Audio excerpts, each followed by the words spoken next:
Hello guys, this is Bernard Tan, and today we are going to look at A Morning Sunbeam, a grade 1 exam piece. Let's go.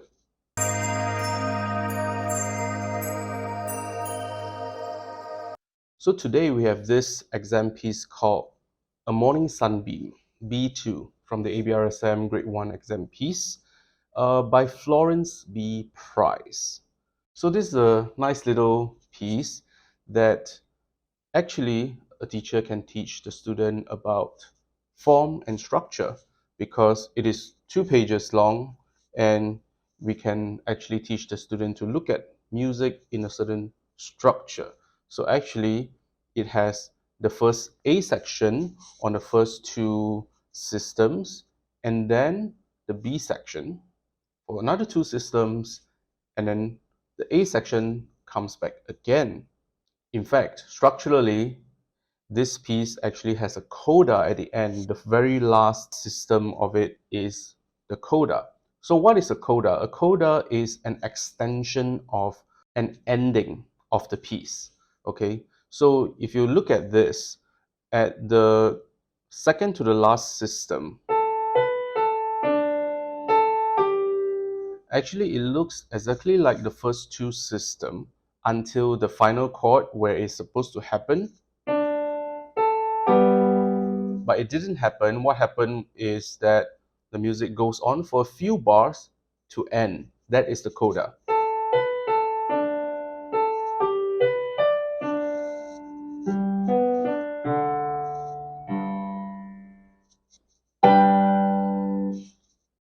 So I actually do very like this piece because I think it's an excellent choice for young students to learn about voicing, because it is a very clear difference between the melody and the accompanimental figure. In this case, the accompanimental figure,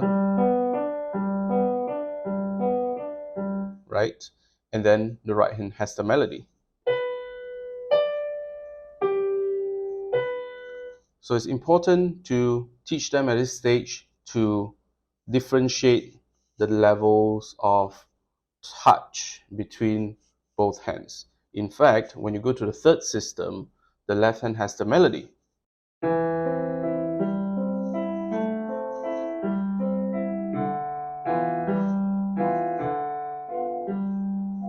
Right? So voicing is actually very important in general as a pianist. So I think this is an excellent choice to train the young pianist to learn how to voice. And at this stage, you might as well just write in terms of dynamics. So although it says MF as a general dynamic, you can say forte for right hand and then MF for left hand, or keep the right hand at MF but the left hand MP. It is also important to demonstrate to them what it means by voicing and what it means by, if they are not doing the voicing, how different will it sound, especially when the left hand has the melody.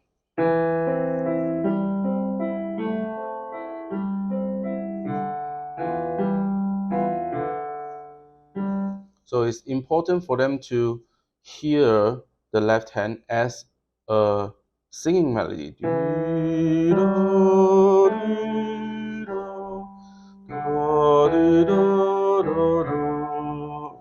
Alright, so you can teach the student to sing out the left hand melody and make sure that the right hand doesn't intrude or interrupt.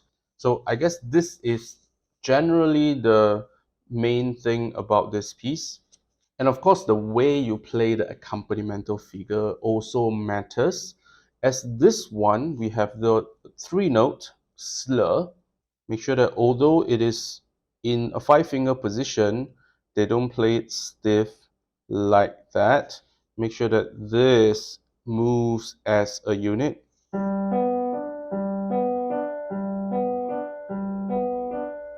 And when the right hand has the accompaniment, 2-4, a very nice fingering to do a slur, and not. Okay, a lot of students like to kick off the slur. Make sure that they lift off the slur. And here is also a very interesting place to just point out the limitation of piano, the instrument. So this is bar 31 and 32. You see a crescendo mark, and you might just do some fun things with the students, say play this note and crescendo on it. Crescendo. Crescendo. Of course, they cannot crescendo after they play the note. But this is to point out also the limitation of piano as an instrument, and that this kind of crescendo is sort of an imaginary one. So you imagine it crescendo to the right hand chord. So you have crescendo this way, right? And I just want to point out at the very end, which is the coda section, is that here we have an overlap. The right hand has to play here. So where does the left hand go? If the left hand is already here and the right hand has to come here, where does the left hand go? Okay, so there are two ways, of course. One is disappear from the bottom, but because if you are deciding to disappear from the bottom, you need to use one of the longer fingers and not the thumb, because then you can actually play at this point and your whole hand will be out of the picture. Because if you play on the thumb, your whole hand is basically still here, intruding the right hand. So play with the second finger, and then you can use the thumb to finish. Or you can disappear from the top.